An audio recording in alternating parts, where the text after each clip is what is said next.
Assalamu alaikum ji. My name is Dr. Muhammad Waleed Iqbal and I am currently a student of Macquarie University in Sydney, New South Wales, Australia.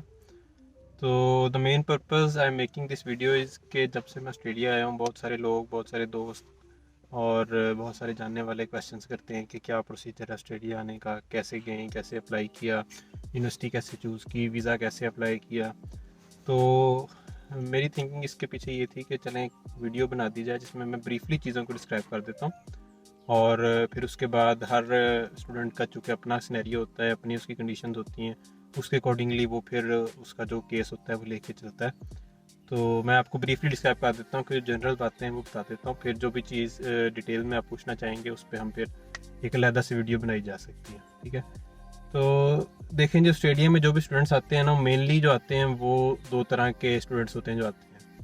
एक तो वो होते हैं जो bachelors के लिए आते हैं और एक वो होते हैं जो मास्टर्स के लिए आते हैं, जैसे कि मैं हूँ। ठीक है, मेरा जो बैचलर्स है वो वेटनरी मेडिसिन में है पाकिस्तान से, और यहाँ मैंने मास्टर्स इन पब्लिक हेल्थ के लिए एडमिशन लिया है। एंड कुछ स्टूडेंट्स आते हैं बैचलर्स के लिए, वो बैचलर्स के लिए जो आते हैं वो इंटरमीडिएट कंप्लीट करते हैं अपनी पाकिस्तान में और फिर यहाँ पर किसी यूनिवर्सिटी में या किसी कॉलेज में एडमिशन लेकर फिर आते हैं। ठीक है, अब इसमें एक इम्पॉर्टेंट चीज़ ये होती है कि अगर आप मास्टर्स के लिए अप्लाई कर रहे हैं तो उसके लिए अगर आपका थोड़ा बहुत गैप है बैचलर्स के बाद उसको कवर किया जा सकता है।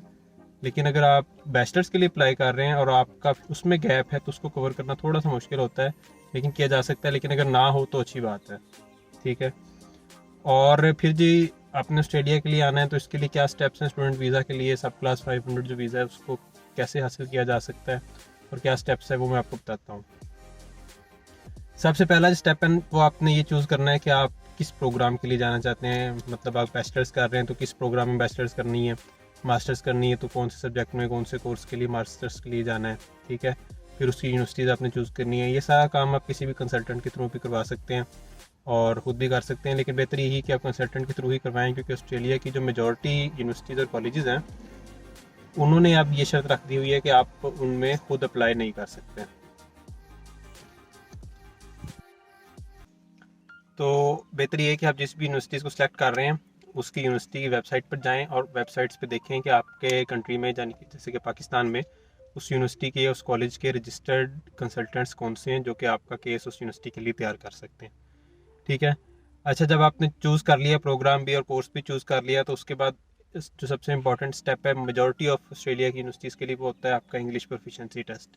अब जो ऑस्ट्रेलिया के लिए इंग्लिश प्रोफिशिएंसी टेस्ट है वो दो तरह के होते हैं, एक तो आइल्ट्स है और एक पीटी। सबको पता होगा इस बारे में। ठीक है, और ऑस्ट्रेलिया में आइल्ट्स और पीटी दोनों चल जाता है। आपको जो चीज़ इजी लगे, जो सा टेस्ट इजी लगे, आप दोनों के मॉक टेस्ट दे के ट्राई कर सकते हैं। जो आपको ज़्यादा इजी लगे आप वो चूज़ कर सकते हैं। मैंने पर्सनली आइल्ट्स किया था and I was able to score 8 bands in IELTS माशाल्लाह। एंड जो तैयारी मैंने थी वो लाहौर से की थी, ट्रैक्स अकेडमी से। तो मैंने मॉक टेस्ट दिए और वहीं से तैयारी की और उसके बाद फिर मेरा जो रिज़ल्ट आया उसमें आइल्ट्स में 8 बैंड्स थे।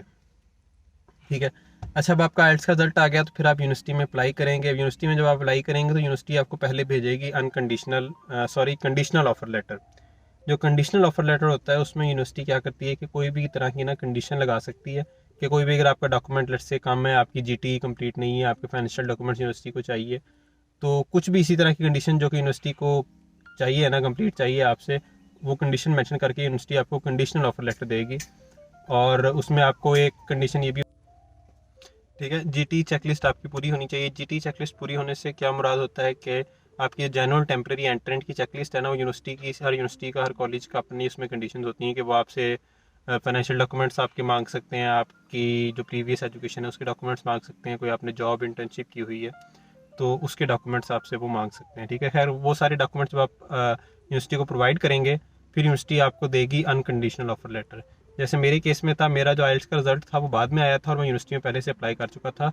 तो जो मुझे यूनिवर्सिटी ने कंडीशनल ऑफर लेटर दिया था उसमें ये चीज़ मेंशन की थी कि आपका आइल्ट्स का रिजल्ट नहीं है, वो साथ अप्लाई करें और साथ अपनी जीटी चेकलिस्ट कंप्लीट कर दें। ठीक है, मेरी जीटी चेकलिस्ट वैसे ही कंप्लीट हो गई थी क्योंकि मैक्वारी यूनिवर्सिटी में इतना उसका स्ट्रिक्ट सिस्टम नहीं होता जीटी का।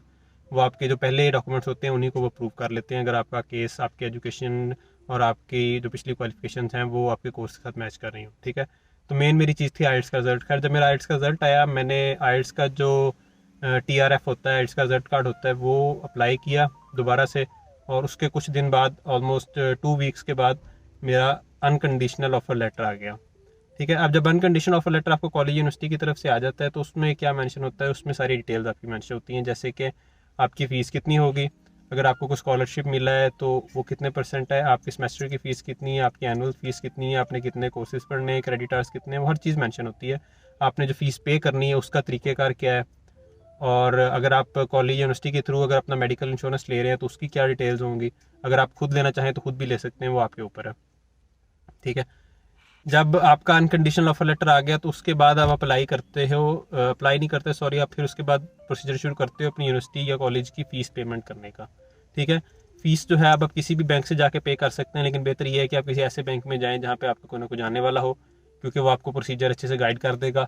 और किसी ऐसे बैंक में जाए जहाँ पे वो पहले से करते हो इंटरनेशनल फ़ी पेमेंट, क्योंकि मोस्टली ब्रांचेज जो होती हैं उनमें ऐसे भी होता है कि उन्होंने कभी ये प्रोसीजर पहले कभी किया नहीं होता, तो कोई ना कोई गलती कर लेते हैं तो आपकी पेमेंट फंस जाती है और आपका प्रोसीजर डिले हो सकता है। ठीक है, खैर जब आपकी फ़ीस पेमेंट हो गई तो 2 से 3 दिन लगते हैं फ़ीस प्रोसेस होने में। जब आपको चालान उनको देंगे तो उसके बाद 2 से 3 दिन लगेंगे आपकी फ़ीस पे होने में। सही है, जब आपकी फ़ीस पे हो जाएगी आप उसको ट्रैक कर सकते हो। जब आपकी फ़ीस पे हो गई, आपको पता चल गया, उसके बाद फिर आपको वेट करना है कुछ दिन। अब जिस तरह मेरा केस में 3 से 4 दिन के बाद मेरा COE आ गया था। COE क्या होता है, कन्फर्मेशन ऑफ एनरोलमेंट, यानी कि वो आपको जो जारी करता है वो है अदारा department of education of Australia, यानी कि आपको यूनिवर्सिटी और कॉलेज नहीं इशू कर रही, वो आपको बेसिकली जो डिपार्टमेंट ऑफ एजुकेशन है यहाँ का, वो आपका एडमिशन कंफर्म करता है। जब आपके पास COE आ गई, यानी कि आपका एडमिशन कंफर्म हो गया, तो उसके बाद आपका अगला स्टेप होता है कि आपने वीज़ा के लिए अप्लाई करना है। जो सबसे इंपॉर्टेंट मेन स्टेप है वीज़ा के लिए अप्लाई करना। वीज़ा के लिए अप्लाई करने के लिए फिर आपके सारे डॉक्यूमेंट्स दोबारा से चाहिए। आपकी जो आइडेंटिटी डॉक्यूमेंट्स हैं, आपके फाइनेंशियल डॉक्यूमेंट्स, आपकी प्रॉपर्टी, जॉब वगैरह जो भी आपने किया, सब कुछ की डिटेल्स। और सबसे इंपॉर्टेंट जो चीज़ होती है उसमें वो होती है आपकी SOP, जो स्टेटमेंट ऑफ पर्पज़ है। SOP में आपने ब्रीफली सब कुछ अपना डिस्क्राइब करना होता है। कुछ स्टूडेंट्स आजकल जो अक्सर इस चीज़ की वजह से कंफ्यूज होते हैं कि जो उनकी वेबसाइट है वहाँ पर मेंशन है कि आप 300 वर्ड से ज़्यादा नहीं लिख सकते। भाई मेरी जो SOP थी वो तकरीबन 2700 वर्ड्स की थी, और मेरा वीज़ा जो है वो अल्हम्दुलिल्लाह 1 वीक के अंदर आ गया था। तो उसको किस तरह आपने डील करना है, उसका ये तरीका होता है कि जो 300 वर्ड्स वाला बॉक्स है ना उनकी वेबसाइट पे, वहाँ पे हम सिर्फ ये मेंशन करते हैं कि detailed SOP is attach with the documents, और जो पूरी SOP है वर्ड फाइल हम उसकी वो अटैच कर देते हैं बाकी डॉक्यूमेंट्स के साथ।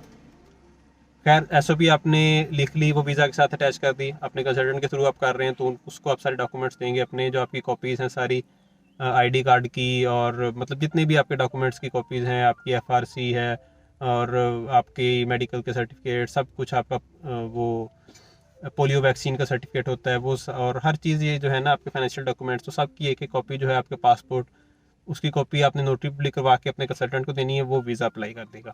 अब जैसे आपका वीज़ा अप्लाई हो गया, उसके 1 दिन बाद या अगले दिन जब आपका मतलब केस चला गया, वीज़ा आपका अप्लाई हो गया, उसके बाद आपने डेट लेनी है मेडिकल की या बायोमेट्रिक की। ठीक है, तो मोस्ट स्टूडेंट्स ऐसे करते हैं कि मैंने भी ऐसे ही किया था कि एक ही दिन में दोनों चीज़ें रख लेते हैं ताकि जल्दी से फ्री हो जाए।